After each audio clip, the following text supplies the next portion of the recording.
بسم الله الرحمن الرحیم. د آرمی چیف د امریکای دورې په حواله سره خو دا خبره کومه چې زمونږ آرمی چیف چې امریکای صدر ډونالد ټرمپ انوایټ کړی دی، نو دا زمونږ لپاره ډېره د فخر خبره ده.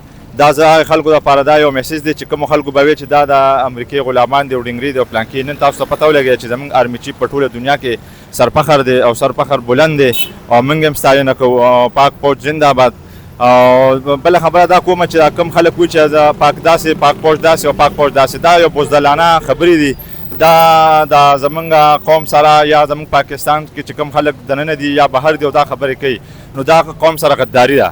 دا د پاک فوج سره غداري ده چې موږ پسې خبرې کوو. جنات په نوم باندې زمونږ د انټیلیجنس ادارې یا آی اس آی یادېږي چې دا جنات دي، نو دا څونه فخر خبره ده چې موږ ټوله دنیا کې په جناتو باندې یادېږو.